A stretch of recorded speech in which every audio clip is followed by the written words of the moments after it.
In the suffocating humidity of 1855, deep within the South Carolina Low Country, a story was etched not in ink, but into the very timber of a water mill. It is a tale of a system so vast and brutal that it could grind a man's soul into dust, and of one man who, in a singular act of chilling defiance, chose to make that metaphor a terrifying reality. This is the historical account of the enslaved man who refused to be broken by the wheel of oppression, and instead, in a final, desperate turn of fate, tied his master to it, letting the relentless mechanics of the plantation consume the architect of his own suffering. If you believe some histories are too important to be buried, and this is your first time in our archives, consider subscribing to ensure these accounts are never truly lost to the silence. The world of the South Carolina Low Country was a realm of profound and suffocating stillness, a place where the air itself seemed thick with the weight of unspoken histories. It was a landscape carved by languid, blackwater rivers and sprawling tidal marshes, where the boundaries between solid ground and treacherous swamp were perpetually blurred. Ancient cypress trees, their gnarled roots digging deep into the muck, stood like skeletal sentinels draped in veils of Spanish moss, their silhouettes casting long, distorted shadows in the perpetual twilight beneath the dense canopy. The sun, a merciless molten eye in the sky, beat down upon this land, its heat drawing a hazy vapor from the earth, a shimmering curtain that distorted the horizon and trapped the sounds of the living and the dying close to the ground.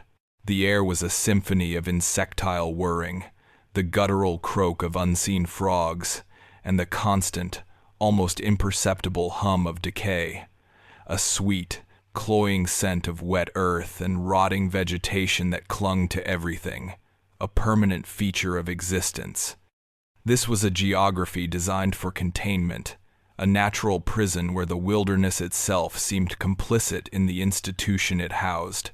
The swamps were not merely a backdrop, they were an active participant, their impenetrable depths and venomous inhabitants serving as a more effective barrier than any man-made wall. To flee was to exchange the certainty of human cruelty for the cold, indifferent violence of nature. Here, nestled within a clearing that had been hacked from the wilderness with generations of forced labor, lay the sprawling domain of the plantation. It was an island of brutal order imposed upon a chaotic landscape, its manicured lawns and grand, white-pillared house a stark and defiant testament to the power that had tamed it. But the heart of the plantation, its true grinding core, was not the great house where the master, a man named Corbin, resided. It was the watermill. The mill stood some distance from the main dwelling, situated on the edge of a slow-moving creek that fed into the larger river system.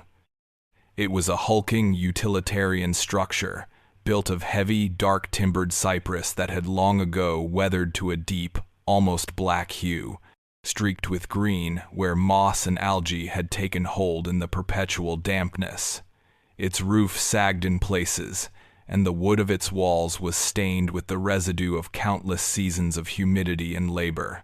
The most prominent feature of the mill was its massive water wheel, an immense groaning apparatus of wood and iron that turned with a slow, inexorable rhythm.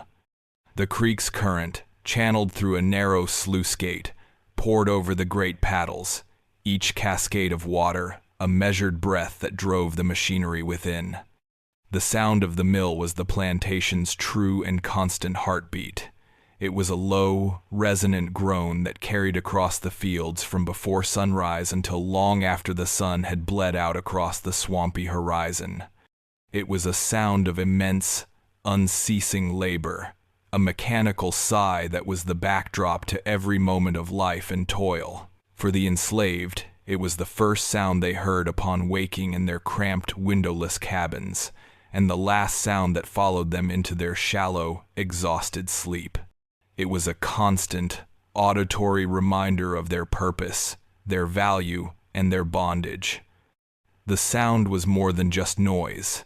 It was a presence, an invisible overseer that never rested. Inside the mill, the air was thick with the fine, almost invisible dust of ground corn, a pale haze that coated every surface and caught in the shafts of light piercing through the grimy windows. The smell was earthy and dry, a stark contrast to the wet fecundity of the world outside.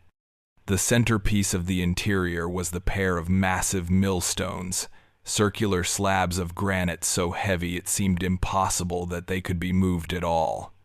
The lower stone, the bedstone, was fixed, while the upper runner stone revolved above it, driven by a complex series of wooden gears and shafts that translated the vertical turn of the water wheel into a powerful, horizontal grinding motion. The sheer mechanical force of the place was palpable.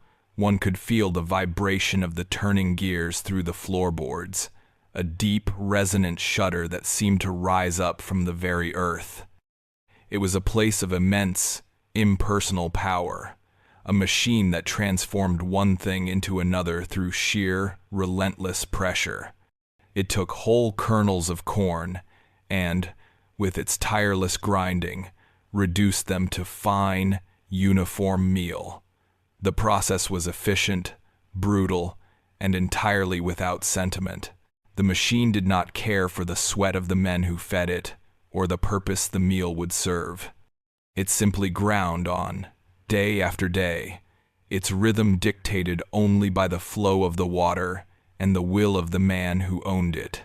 The mill was the engine of the plantation's economy, a symbol of its productivity, but for those who worked in and around it, it was something more. It was a constant, physical manifestation of the system that held them captive. They were the human gears in a much larger machine. Their bodies used to plant and harvest the crop that the mill would then process. The mill's relentless, unfeeling efficiency was a mirror to the master's own view of his workforce. Components to be used, maintained, and replaced as needed to ensure the profitable operation of his enterprise.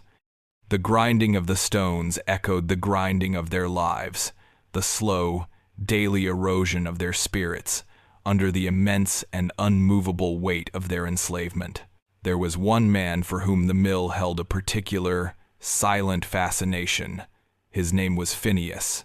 He was a quiet man, broad-shouldered and strong from years of labor, with a stillness about him that was often mistaken for simplicity. He rarely spoke, and when he did, his words were few and carefully chosen. His silence was not born of emptiness, but of a deep and ceaseless observation. His eyes, dark and perceptive, missed nothing. He saw the subtle shift in the overseer's posture that preceded a lashing, the flicker of fear in another slave's face when the master approached, the way the very air on the plantation seemed to grow heavy and charged in Corbin's presence. Phineas was a student of power, a silent archivist of the cruelties, large and small, that constituted his world. He had been born on this plantation, as had his mother before him. His entire existence was circumscribed by the swamp on one side and the master's authority on the other. He knew no other world, yet his quiet intensity suggested a mind that constantly probed the edges of the one he inhabited. The single, small concession to a life beyond this place was a secret he kept tucked away in the wall of his cabin.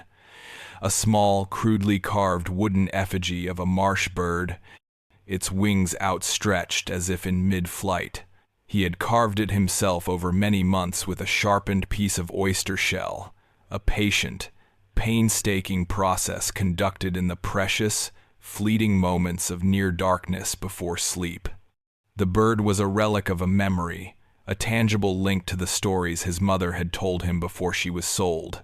Tales of a place where people could move as freely as the birds that soared over the cypress tops.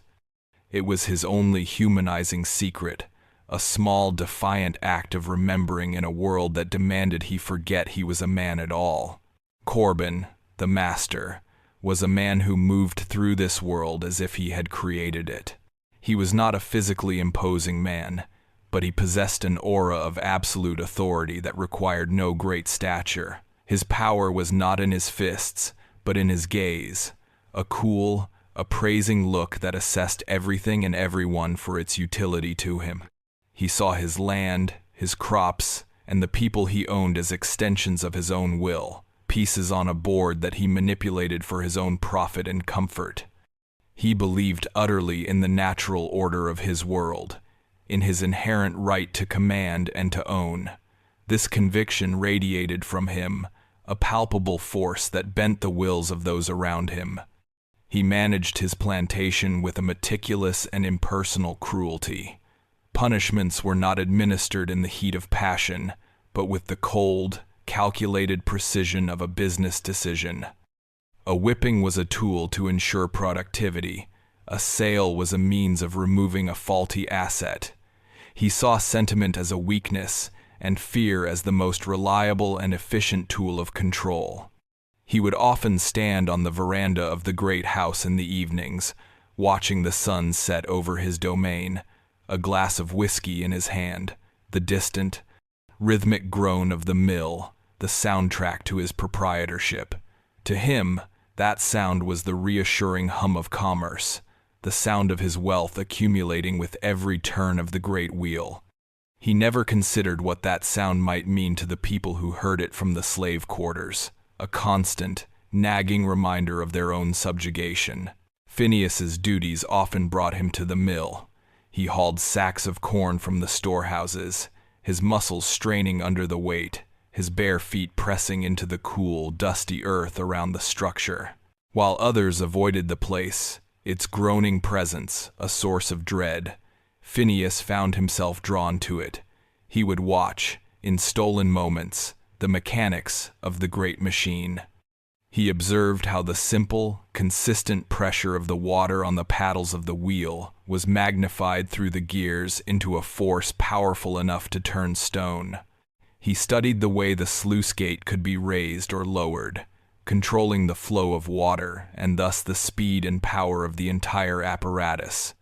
He noted the immense, inert weight of the runner stone when the water was cut off, and the terrifying, unstoppable momentum it possessed when the gate was fully open. He saw the mill not just as a tool for grinding corn, but as a pure expression of force. It was a system where a small, controlled input could be transformed into an overwhelming, irresistible output. The machine was a neutral amplifier of power. It did not possess a will of its own. It simply executed the will of the one who controlled the gate. In the deep, quiet recesses of his mind, a thought began to take shape, a dangerous and radical parallel. He looked at the mill, this engine of the master's wealth, and then he looked at his fellow enslaved, their bodies used to power the plantation's success. They were all cogs in a machine, their lives ground down by a system they did not control. But what would happen, he began to wonder, if the machine could be turned against its operator? What happened when the force that was meant to crush and process was redirected at its source? As the humid days of the Carolina summer bled one into another, this idea began to solidify in Phineas's mind. The constant, groaning lament of the water wheel began to sound less like a song of oppression and more like a low, rumbling suggestion. He started to see the mill not as a symbol of his unending labor, but as a potential instrument. Its gears and stones held no allegiance. Its power was impartial. It would grind whatever was placed between its stones with the same unthinking, unfeeling efficiency. The dark, dusty interior of the mill became a place of silent contemplation for him. While others saw only their toil, Phineas now saw a complex equation of force, leverage, and potential. The transition had begun, a slow, almost imperceptible shift in his perception. The mill was no longer just a backdrop to his suffering. It was moving to the forefront of his thoughts, its groaning wheel no longer a lullaby of despair, but a nascent drumbeat of retribution. The oppressive atmosphere of the plantation remained unchanged. The The whip still cracked, and the master still ruled with absolute authority. But within the silent, watchful mind of Phineas, the seeds of a terrible and precise vengeance had been planted. The machine of exploitation, he was beginning to realize, had another, far more final purpose it could be made to serve. The stage was being set not just with the geography of the place, but within the mind of a man who had finally seen the terrible, hidden potential in its central, grinding heart. The heat of that particular summer in 1855 was a physical entity, a malevolent presence that pressed down from a sky the color of tarnished pewter. The air, thick and wet, carried the scent of jasmine and decay, a cloying perfume that offered no relief. Days began and ended with a suffocating blanket of humidity that clung to the skin like a second unwanted garment, making every breath a conscious effort and every movement a trial. Thunderstorms built in the afternoons, vast, bruised-looking clouds piling up on the horizon, promising a release that rarely came. The atmosphere was one of perpetual, agonizing anticipation, the world holding its breath for a storm that would break the fever. It was in this charged, oppressive climate that the master's cruelty found its most potent expression, his arrogance flourishing like the kudzu that threatened to choke the cypress trees. His control was absolute, and he wielded it not with the inconsistent rage of a hot-tempered man, but with the chilling, predictable precision of a seasoned predator. Fear, he had long since determined, was the most cost-effective tool for managing his human assets, and he employed it with a dedication that bordered on the scientific. His methods were not confined to the shadowy corners of the plantation. He believed in the theater of punishment, in the power of a spectacle to etch a lesson onto the collective consciousness of those he owned. One such lesson was delivered on a Tuesday, under the full, merciless glare of the midday Sunday. A young boy named Elam, barely a man at 15 years, had been tasked with mending a section of fencing at the far edge of the rice fields. He was small for his age, with the gangly, uncoordinated limbs of a boy still growing into his own body. While working, a length of waterlogged cypress slipped from his grasp and cracked a supporting post. It was an accident born of fatigue and the sheer unwieldy weight of the timber, a minor event in the grand scheme of the plantation's operations. But an overseer had witnessed it, and in Corbin's meticulously ordered world, accidents were simply a failure of attention, and failures of attention were a form of insubordination. The boy was dragged from the field, his bare feet stumbling to keep pace with the overseer's purposeful stride. Word of the impending punishment moved through the slave quarters with the speed of a pestilence, a whispered contagion of dread. Corbin demanded an audience. The field hands were called in from their labor, their sweat-soaked clothes clinging to their exhausted frames. House servants were brought out from the relative cool of the great house, their faces a mask of practiced neutrality. They were all made to gather in the main yard, a wide, packed earth space that separated the opulent world of the master from the stark functionality of the barns and workshops. In the center of this yard stood the whipping post, a thick, upright timber of oak, worn smooth and dark from years of similar use. It was a permanent fixture of the landscape, as much a part of the plantation as the great house or the grumbling mill. Corbin emerged from his house and stood on the veranda, observing the assembly. He held a glass of iced tea, the condensation beating on its surface, a small, cruel miracle in the oppressive heat. He did not raise his voice. He did not need to. His very presence commanded a dead, suffocating silence, broken only by the chirr of cicadas in the live oaks. He waited, letting the silence stretch, allowing the fear to marinate. He then spoke, his voice calm and measured, addressing the crowd as if he were a professor lecturing his students. He told them that property had been damaged. He explained that diligence was a responsibility, and that carelessness was a debt that must be paid. He said that an example must be made, not out of anger, but for the good of the entire enterprise. It was a cold, dispassionate speech that stripped the impending violence of all emotion, reframing it as a necessary and logical transaction. Phineas stood among the assembled, his face as still and unreadable as a stone carving. He was positioned near the back, his height giving him a clear view of the entire, grotesque tableau. He did not watch the boy, Elam, who was now being tied to the post, his thin wrists bound tightly with leather straps above his head. Instead, Phineas watched Corbin.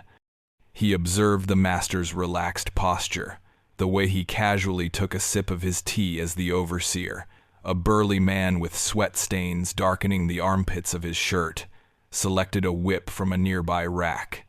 Phineas catalogued every detail. The slight, almost imperceptible nod Corbin gave the overseer to begin, the detached, managerial gaze he maintained as the first lash fell. The sound of the whip was a sharp, explosive crack that tore through the humid air, a sound more violent than a gunshot. It was followed a moment later by the boy's muffled cry, a sound of pure animal pain. The crowd flinched as one, a collective, involuntary shudder passing through them, but no one spoke. No one moved. Their faces were a mixture of terror, pity, and a grim, hardened resignation. They had seen this before. They would see it again. It was the brutal, unchanging grammar of their lives. The overseer worked with a practiced, methodical rhythm, the whip rising and falling with a terrible consistency.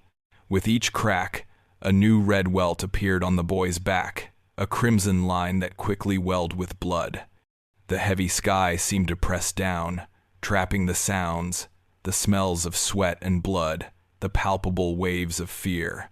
The sun beat down, and the only sound, apart from the whip and the boy's weakening sobs, was the distant, rhythmic groan of the watermill, turning and turning, indifferent to the human agony unfolding in the yard. Phineas's hands, hidden at his sides, clenched into fists so tight his knuckles turned white, but his expression remained a perfect, impenetrable mask. He was not merely enduring the spectacle, he was studying it. He was deconstructing the master's performance, recognizing the calculated cruelty behind the veneer of calm deliberation.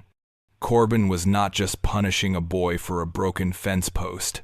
He was reminding every man, woman, and child present of his absolute power over their bodies, their pain, and their very existence.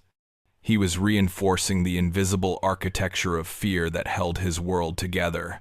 The master was not just a man, he was a system, and the whip was merely one of his instruments. After what felt like an eternity, Corbin gave another slight nod, and the punishment ceased. The boy, barely conscious, was cut down and carried away by two older women, leaving a dark, wet stain in the dust where he had stood. The crowd was dismissed with a wave of Corbin's hand, the spell of coerced silence broken. The people dispersed, melting back toward the fields and their cabins, their movements slow and heavy, as if they were wading through something thicker than air. They did not speak of what they had seen, not in words, but it was there in their downcast eyes, in the slump of their shoulders, in the grim set of their jaws. The lesson had been delivered. That evening, as a bruised twilight settled over the low country, Phineas walked. He did not return directly to his cabin, but took a long, circuitous route that led him past the edge of the swamp and toward the creek that fed the mill. The air was a little cooler now, and the ever-present drone of insects seemed to grow louder as the light failed. He moved with a quiet, deliberate pace, his bare feet making almost no sound on the well-worn path. His mind was a tempest of cold, clear thought. The image of the boy's back, a lattice of bloody wounds, was seared into his memory. But it was the image of Corbin, cool and detached on his veranda, that fueled the chilling calculus now taking shape in his mind. He understood, with a new and terrifying clarity, that to fight Corbin was to fight the entire system he embodied. It was not enough to hate the man. One had to understand the machinery of his power, and the ultimate symbol of that power, the engine of his prosperity, was right in front of him. The mill stood silhouetted against the last of the dying light, its great wheel still and silent now that the day's work was done. The creek water slid past it with a soft, gurgling sound. The air around the hulking structure was cool and smelled of damp wood and river mud. Phineas stood in the shadows of a cypress grove, watching the mill as a hunter watches his prey.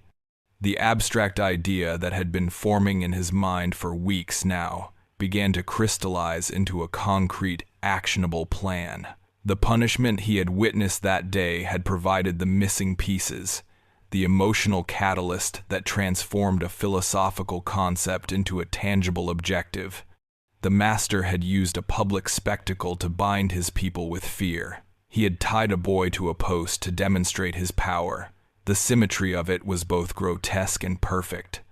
Phineas looked at the great, silent water wheel, its paddles thick and heavy, its iron axle a spine of immense strength. He thought of the leather straps that had bound Elam's wrists. He thought of the ropes used to haul sacks of corn, ropes thick enough to bear the weight of a grown man. He thought of the sluice gate, the simple wooden lever that controlled the immense, crushing power of the entire mechanism. He began to see the act not as one of simple, bloody revenge, but as a form of symbolic justice, a reappropriation of the very instruments of his oppression. Corbin had made a spectacle of the boy's suffering, using him as a symbol to enforce his rule.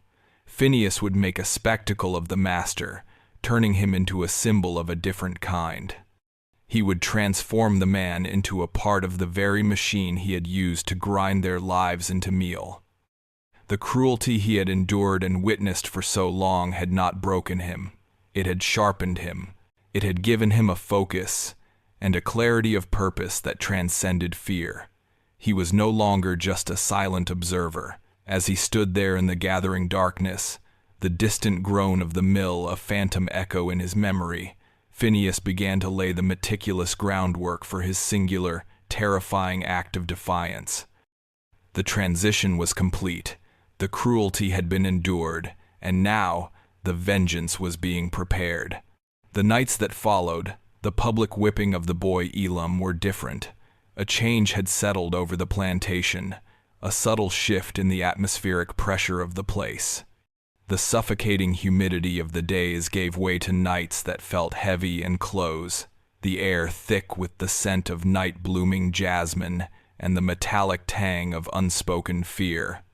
The moon, a pale, sickly sliver in the inky sky, offered little light, leaving the spaces between the slave cabins cloaked in a profound and watchful darkness.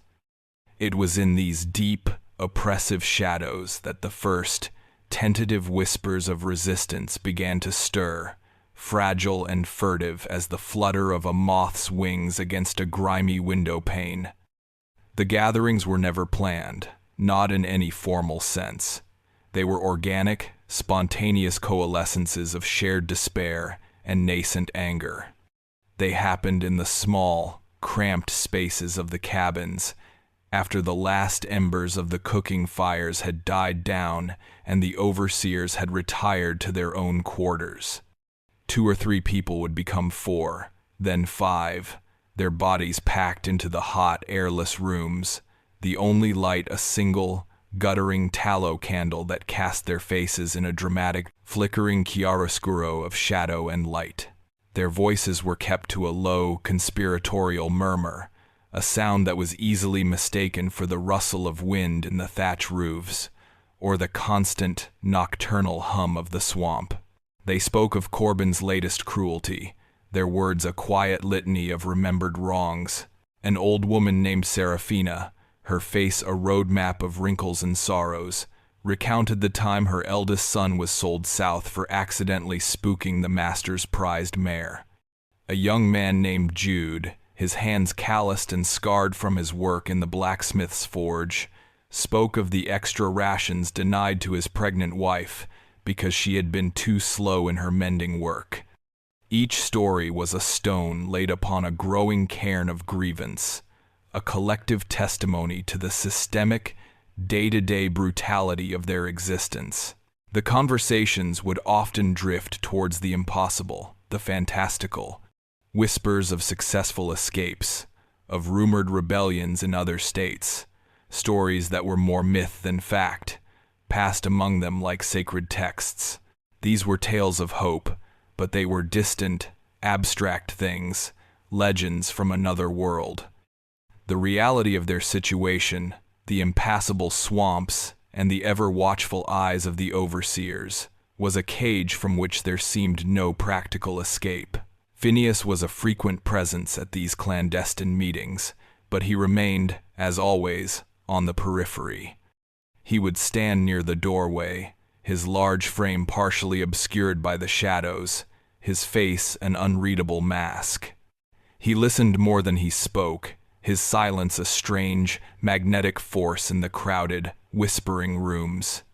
While others spoke of escape or prayer, Phineas's mind was moving along a different, more direct and terrifying track. He absorbed their anger and their fear, letting it fuel the cold, hard resolve that was now solidifying within him. He did not share his plan. He knew, with an instinct born of a lifetime of caution, that to speak of it would be to risk its failure. A plan so audacious and singular could only be held in one mind. To share it would be to invite the very real possibility of betrayal, for fear was a powerful motivator, and Corbin had sown it deep in the soil of his plantation.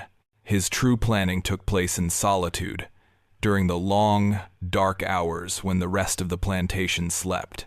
After the hushed gatherings dispersed, Phineas would slip out of his own cabin and begin his solitary walks, his bare feet tracing a now familiar path toward the silent mill. The night was his ally, the darkness a cloak that rendered him nearly invisible. He learned to move with the quiet grace of a predator, his senses attuned to the subtle language of the nocturnal world. He knew the precise location of every creaking floorboard on the overseer's porch, the nocturnal habits of the dogs that roamed the yard, the way the moonlight, when it was present, fell through the cypress branches, creating a disorienting pattern of light and shadow on the ground. These nightly pilgrimages to the mill became a ritual, a form of meditation. He would stand for long stretches in the deep shadow cast by the hulking structure, simply observing it. He committed its every detail to memory, the patches of moss that grew on its northern wall, the slight rhythmic drip of water from a leaky spot in the sluice, the way the immense silent water wheel seemed to possess a latent, sleeping power. The mill at dusk, with the last vestiges of daylight bleeding from the sky, was a place of profound and unsettling stillness. It seemed to be waiting, holding its breath for the coming dawn when its work would begin anew. To Phineas, this silent, waiting quality was a mirror of his own state. He too was waiting, biding his time, gathering his strength for the moment when his own terrible work would begin. During these nocturnal vigils, the symbolic connection between the grinding wheel and the turning of fate became an overwhelming certainty in his mind. He saw the great wheel not just as a tool of wood and iron, but as a metaphor made real. For his entire life, he had been caught in the relentless, grinding mechanism of the plantation, a system designed to crush his spirit and reduce him to a mere component. Corbin was the hand on the lever, the one who controlled the flow of power, who decided the pace and intensity of the grinding. The master's world was one of linear, unchangeable force, a constant, downward pressure. But a wheel, Phineas observed, also represented a cycle. It represented the possibility of revolution, of the bottom rising to the top, even if only for a moment. He envisioned the act he was planning as a way of seizing the lever, of reversing the flow. He would not destroy the machine. He would hijack it. He would use its own inexorable power to deliver a final, crushing judgment. This was not about simple murder. A knife in the dark or a dose of poison would be too easy, too private. The act had to have a resonance that transcended the mere death of one man. It needed to be a statement, a piece of horrifying theater that would speak in a language the entire plantation, and perhaps even the world beyond, would understand. It had to be a perfect, symbolic inversion of the power dynamic that had governed his entire life. His preparations were meticulous, carried out in stolen moments, and with an almost preternatural patience. He began to acquire the necessary tools, not by theft, which would have aroused suspicion, but by a subtle process of appropriation. A length of thick rope, identical to the kind used for hauling grain sacks, went missing from the storehouse. It was not noticed. Such items were commonplace, their inventory loosely kept. Phineas coiled it tightly and hid it beneath the loose floorboards of his cabin, a sleeping serpent waiting for its moment. He spent time near the blacksmith's forge, ostensibly to have a hoe mended, but he was really there to observe Jude at his work. He watched the way the blacksmith handled the heavy iron tools, the leverage he used, the precise application of force. He paid particular attention to the heavy iron shackles and chains that were sometimes used for punishment or transport, noting the design of their locking mechanisms. He even managed to secret away a heavy iron pin, a spare part from a broken plow, its weight a dense and reassuring presence in his hand. It was a potential weapon, a tool for persuasion, should his initial plan go awry. Each small act of preparation was a step across a psychological threshold. With each acquired item, with each nocturnal visit to the mill, the plan became more real, more inevitable. The abstract desire for justice was being forged into a concrete and terrible reality. The tension within him was immense, a tightly wound spring of purpose and dread. But on the surface, he remained the same quiet, stoic figure, his face a placid mask that betrayed none of the violent, meticulous planning that was unfolding within the claustrophobic confines of his mind. The final element of his plan fell into place one evening when he overheard two overseers talking. They spoke of the master's routine, of how Corbin, who suffered from bouts of insomnia, would sometimes walk the grounds late at night, particularly on the nights when the moon was full. He was, they said, obsessed with security, with ensuring that his domain was quiet and orderly even as it slept. They mentioned that he often walked down by the creek, the sound of the moving water apparently soothing to his restless mind. This piece of information was a key turning a lock in Phineas's plan. He now had his opportunity, a predictable pattern in the master's behavior that he could exploit. He would not have to storm the great house or risk an open confrontation in the daylight. He could let the master come to him. He could draw him to the one place on the plantation where the balance of power could be so utterly and terrifyingly reversed. The tension was now at its peak. The whispers in the cabins continued, but they were a distant noise to Phineas now. The background hummed to his own, all-consuming purpose. He had his tools. He had his location. He had his opportunity.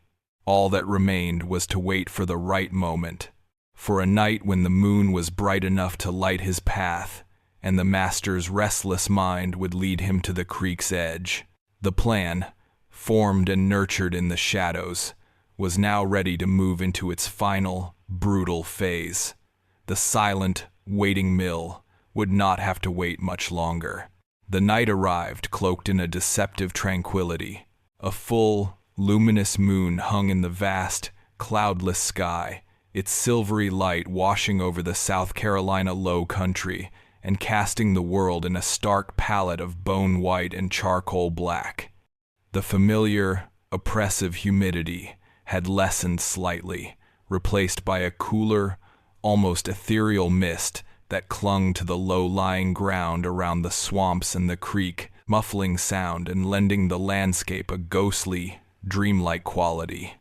The rhythmic chorus of frogs and insects, usually a deafening symphony, seemed subdued, as if the natural world itself were holding its breath in anticipation. This was the night Phineas had been waiting for, the confluence of conditions his patient, meticulous planning required. He had felt it in the air, a subtle shift in the atmospheric pressure, a feeling of imminence that had settled deep in his bones. He had retrieved the coiled rope and the heavy iron pin from their hiding place beneath his cabin floor, the familiar weight of the objects, a final, grim confirmation of his intent. He moved through the sleeping plantation like a phantom, a shadow detaching itself from other shadows, his bare feet making no sound on the damp, packed earth. He avoided the open, moonlit spaces, keeping to the dark lee of the cabins and the cypress groves, his every sense heightened to an almost painful degree of acuity. He was a creature of the night, his mind a cold, clear instrument honed to a single, terrible purpose. He reached the mill well before his master. The structure loomed out of the swirling ground mist, a hulking, silent behemoth. The moonlight caught the wet paddles of the great water wheel, making them glisten like polished obsidian. The creek gurgled softly, its dark water sliding past the immobile wheel, the only source of movement or sound in the immediate vicinity. Phineas did not hesitate. He slipped into the deep, absolute darkness of the mill's interior, a space that smelled of dry corn dust, damp wood, and river mud. He knew its layout by heart, every treacherous floorboard, every low-hanging beam. He moved with a confident, unnerving stealth to the mechanism that controlled the sluice gate, the heavy wooden lever that was the heart of the mill's power. There, he settled himself into the deepest shadows, becoming one with the darkness, his back pressed against the cool, solid timber of the wall. And then he waited.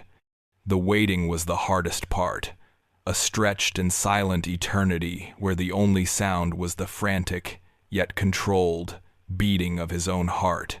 He kept his eyes fixed on the moonlit rectangle of the mill's open doorway, a luminous screen upon which the final act of his life's drama was about to play out. He thought of the boy Elam's back, of his mother's face as she was led away, of 1,000 other slights and brutalities, large and small. He gathered these memories around him, not as a fuel for rage, but as a cold, hard ballast to steady his resolve. It was nearly an hour later when a figure appeared, silhouetted in the doorway. It was Corbin, just as the overseers had said. He was dressed in a nightshirt and trousers, his form casting a long, distorted shadow into the mill's interior. He stood for a moment at the threshold, peering into the darkness, perhaps drawn by some faint, almost imperceptible sound, or perhaps by nothing more than a rich man's idle curiosity about the workings of his own domain. Phineas remained utterly still, a statue carved from shadow. Corbin, seemingly satisfied that the building was empty, stepped inside, his boots making a soft, crunching sound on the dust-covered floor. He walked toward the massive millstones, his hand reaching out to touch the cool, rough surface of the upper runner stone. It was a gesture of ownership, the casual, unthinking touch of a man surveying his property. In that moment, with his back turned and his attention focused on the inert machinery, Corbin was at his most vulnerable. It was the moment Phineas had planned for.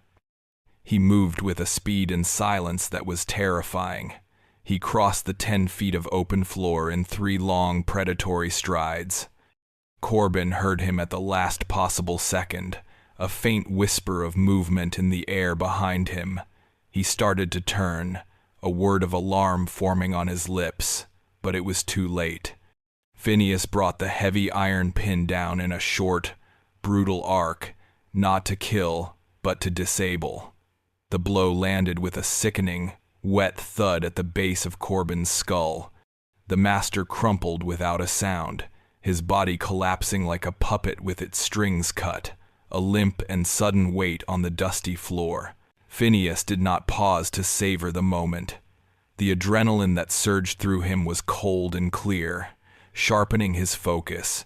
He immediately set to work, his movements economical and precise.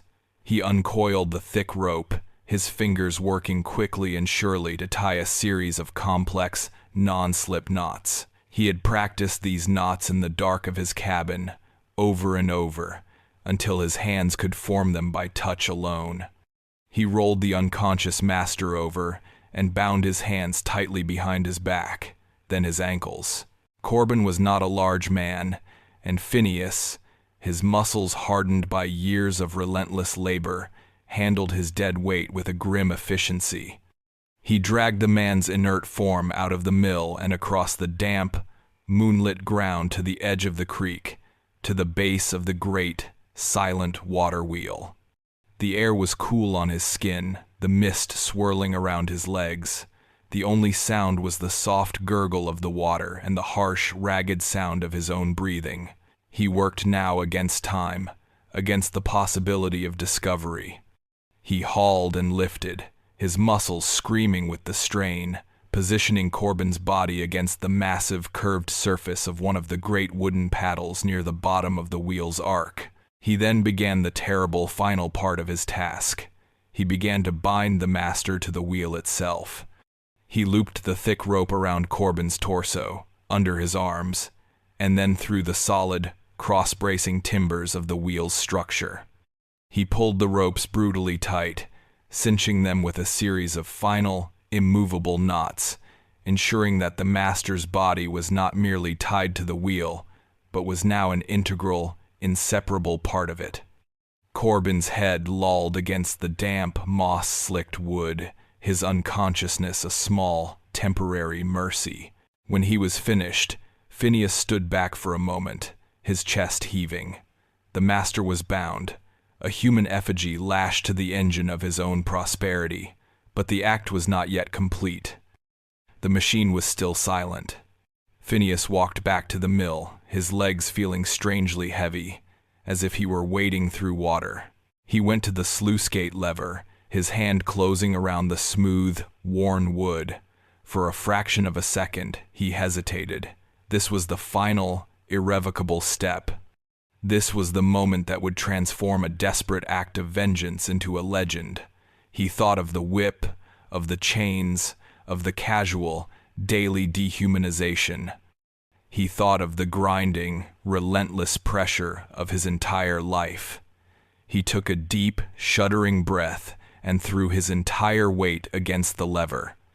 The mechanism groaned in protest, the sound of wood grinding against wood echoing in the stillness. Then, with a loud splash and a surge of pent-up energy, the sluice gate lifted. The diverted creek water, now free, poured into the channel and onto the upper paddles of the great wheel. The effect was immediate and horrifying. The wheel, which had been still for hours, shuddered as it took the sudden weight of the water. It groaned, the sound of a waking leviathan, the immense inertia of the mechanism slowly, reluctantly, being overcome. And then it began to turn. It moved with an agonizing slowness at first, a creaking, groaning, inexorable rotation.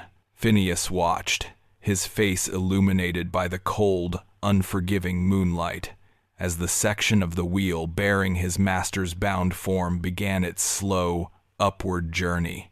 Corbin was beginning to stir, the shock of the cold water and the unnatural movement rousing him from his unconscious state. He moaned, his head moving from side to side. As the wheel continued its ponderous, upward climb, he was lifted out of the water, his dripping form rising into the misty night air. His eyes fluttered open, and for a moment there was only confusion in them. He saw the stars above, the dark shape of the mill, the ground falling away beneath him. Then he must have understood. He must have realized the thick ropes binding him, the creaking, groaning motion, the impossible, terrifying reality of his situation. A sound escaped his throat, a strangled, guttural cry of pure, animal terror. Phineas did not move. He simply stood on the bank of the creek and watched. He watched as the wheel continued its relentless, mechanical ascent, lifting the master higher and higher toward the apex of its arc. The groaning of the gears and the creaking of the timber was now punctuated by Corbin's frantic, terrified screams. The wheel kept turning, indifferent to the new weight it carried. It was not grinding corn tonight. It was grinding a man's pride, his power, his very life, into nothing. The machine of oppression had been turned back on its master, and its slow, methodical, and utterly impartial justice was only just beginning. The dawn that broke over the plantation was unnervingly beautiful. Hues of pale pink and delicate orange bled across the eastern horizon, filtering through the cypress trees and turning the lingering ground mist into a luminous, golden haze. The world awoke to a scene of profound, deceptive peace. But the peace was shattered by a sound, a new and terrible addition to the plantation's morning symphony. It was the sound of the mill. It was not the familiar, rhythmic groan of a day's work beginning. This was a different sound, a strained, uneven creaking, punctuated by a human voice, a hoarse, ragged screaming that had long since lost all coherence, becoming a raw, unceasing cry of agony and terror. The first to hear it were the field hands, emerging from their cabins into the cool, misty air of the new day. They stopped, their bare feet frozen on the damp earth, their heads cocked, listening. A collective, unspoken question rippled through them. The mill was not supposed to be running at this hour, and never, ever had it made a sound like that.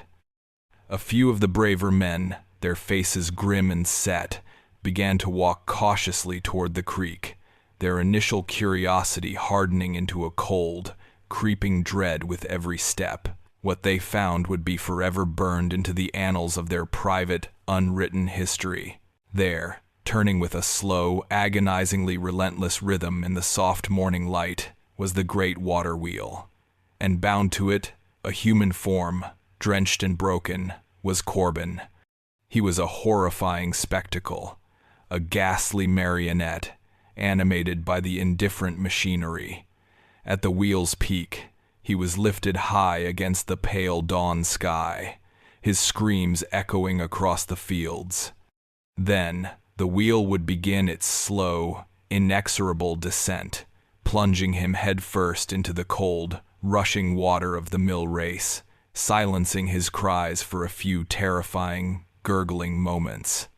He would emerge on the other side, sputtering and gasping, his waterlogged body a dead, impossibly heavy weight, only to be lifted slowly, cruelly, back into the air to begin the cycle anew.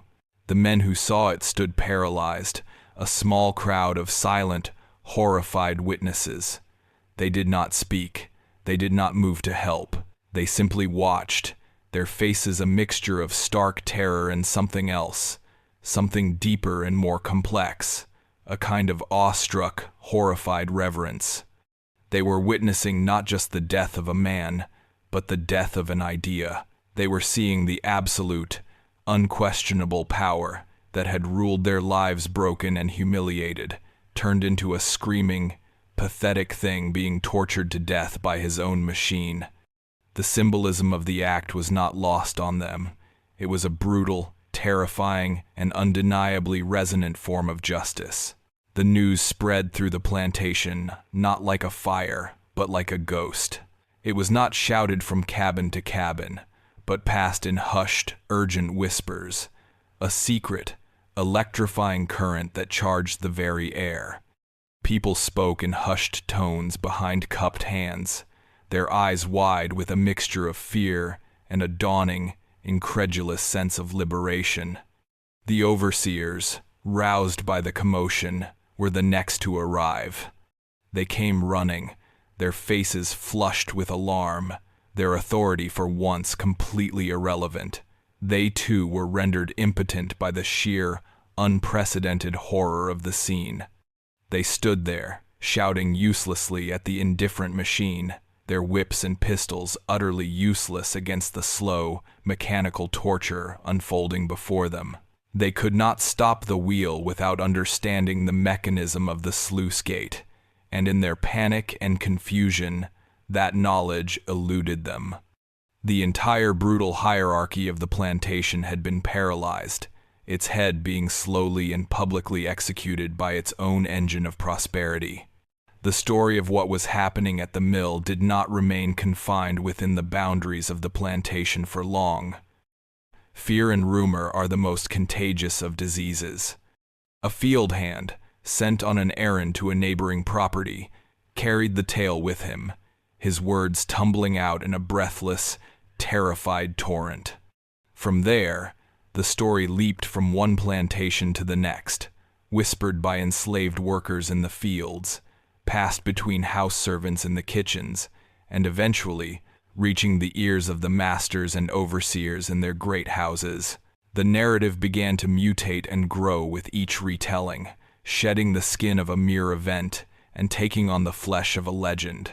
In some versions, the enslaved man, Phineas, was described as a giant, a man of supernatural strength, who had single-handedly overpowered the master and 10 of his overseers. In others, he was a conjurer, a practitioner of root magic who had enchanted the mill, turning it into an instrument of his will. The man himself was nowhere to be found. After setting the wheel in motion, Phineas had simply vanished. He had not returned to his cabin. He had not been seen by anyone. He had melted back into the shadows from which he had emerged, disappearing into the impenetrable depths of the surrounding swamps, leaving behind only his terrible masterpiece of vengeance. His absence was crucial to the myth-making. He was not a man to be caught and punished. He was a spirit of retribution, an avenging angel of the oppressed. His name, Phineas, was rarely spoken aloud.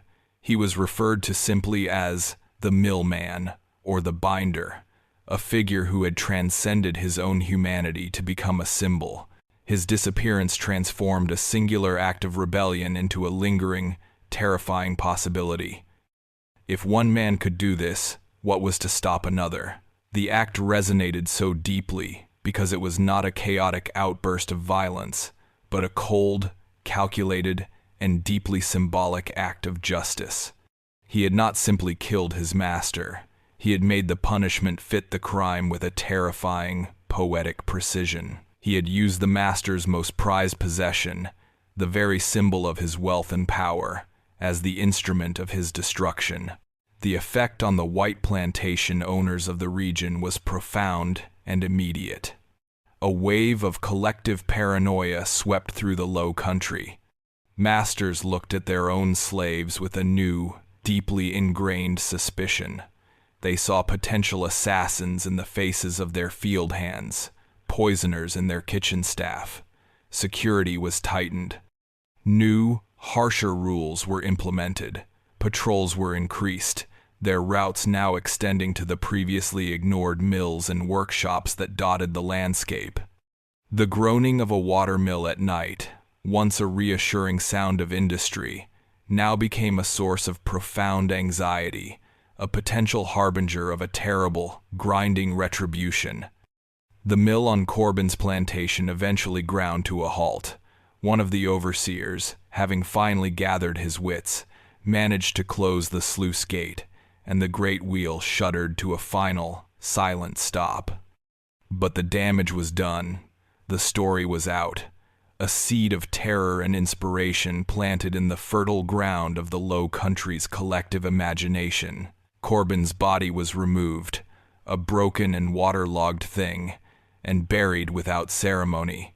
The plantation, its center of power so brutally excised, fell into a state of chaos and disarray. But the story of what happened there did not die. It lived on, whispered in the slave quarters on long, humid nights. It became a cautionary tale for the masters and a dark, empowering folktale for the enslaved. It was a story of how the very machinery of oppression could be turned against its creator, a reminder that even in a system of absolute power, a single, determined individual could, through a singular act of terrifying ingenuity, make the wheel of fate turn in a new and terrible direction. The mist that so often drifted across the abandoned fields at dawn seemed to carry the whispers of the tale, the story of the man who had disappeared into legend, leaving behind only the ghost of a turning wheel and the enduring, terrifying power of his memory. The official response from the local authorities was one of swift, calculated silence. The county sheriff, a man whose family had grown wealthy on the same system that Corbin had perfected, arrived with a posse of grim-faced landowners. They were not there to investigate a murder in the conventional sense. They were there to perform an act of aggressive sanitation, to scrub a dangerous and contaminating narrative from the very landscape.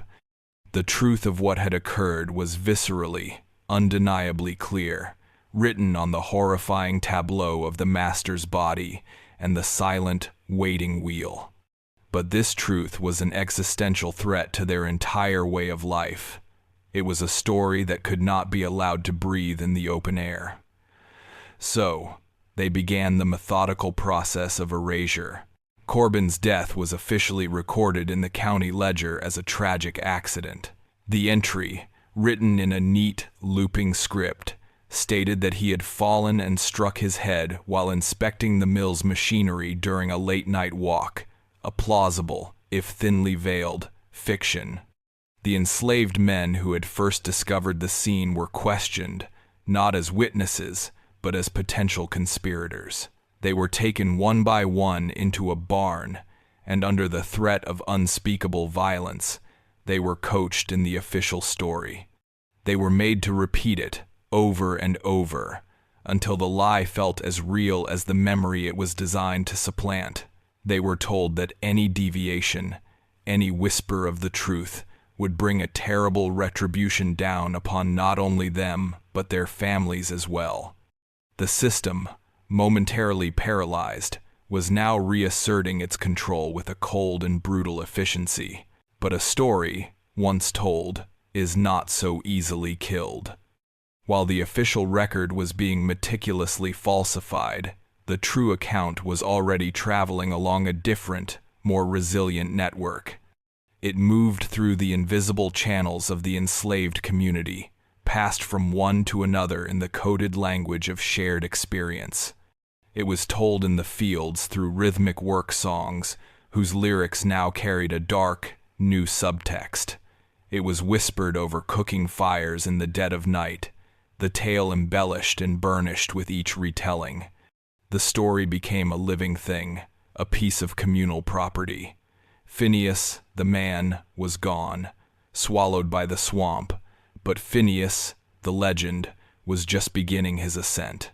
He became a figure of immense power in their folklore, a ghost of righteous vengeance. It was said that on moonless nights, his spirit still walked the paths around the creek, a silent guardian.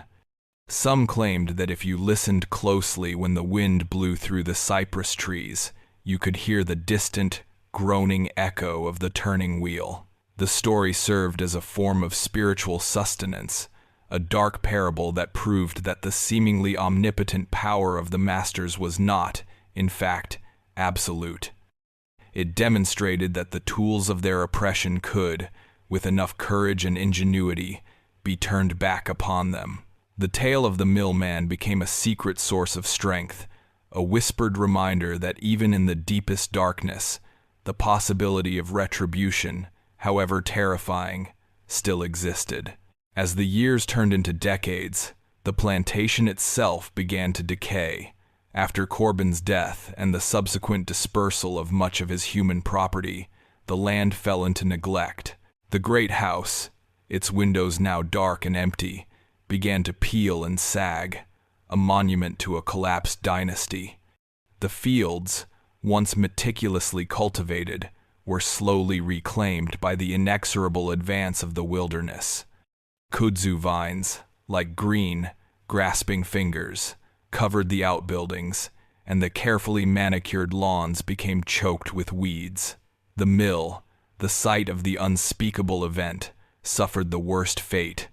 It was abandoned entirely, a place so saturated with a horrific memory that no one dared to set it to work again. It was left to the mercy of the elements. The humid South Carolina air, so corrosive and patient, began its slow work of deconstruction. The heavy cypress timbers, once so strong, became soft and punky with rot. The roof developed a pronounced swayback, its shingles curling and falling away, allowing the rain to pour into the interior. The massive millstones, their purpose now gone, were slowly covered in a carpet of moss and lichen, their hard, gray surfaces turning a soft, funereal green. The great water wheel, the centerpiece of the legend, was the last to succumb. For years it stood, a skeletal wreck, its paddles rotting and falling away one by one, until only the great, iron-axled hub and a few splintered spokes remained. Eventually, a winter storm, more powerful than most, sent a torrent of floodwater down the creek. The weakened foundations of the mill finally gave way, and the entire structure collapsed in on itself with a great groaning sigh of defeat. The remains were gradually swallowed by the swamp, the timbers sinking into the black, sucking mud, the rusted iron machinery becoming a home for snakes and turtles. Nature, in its slow, indifferent way, was erasing the physical evidence, burying the stage upon which the terrible drama had unfolded. The story, however, survived the decay of its physical anchor. It outlived the men who had witnessed it, outlived the authorities who had tried to suppress it. But as it passed from generation to generation, it began to change. The hard edges of historical fact were worn smooth by the constant retelling, transforming the event into something more akin to a ghost story, a piece of regional Gothic folklore. By the early 20th century, the tale as it was told by the descendants of those who had lived, it was a fragment, a haunting echo of the original event. The names were forgotten. Corbin was simply the cruel master. Phineas was the conjure man, or the swamp ghost. The details became more fantastical. Some versions claimed the wheel had turned for 3 days and 3 nights, its terrible rhythm only stopping when the master's heart finally gave out. Others said that the man who had tied him to it had not escaped into the swamp, but had transformed into a great black panther that stalked the woods, forever guarding the site of his vengeance. The story became a cautionary tale told to frightened children, a local legend whispered around campfires, its true, historical roots buried under layers of myth and superstition. It was a perfect, almost complete act of historical erasure. The official, written record contained a lie.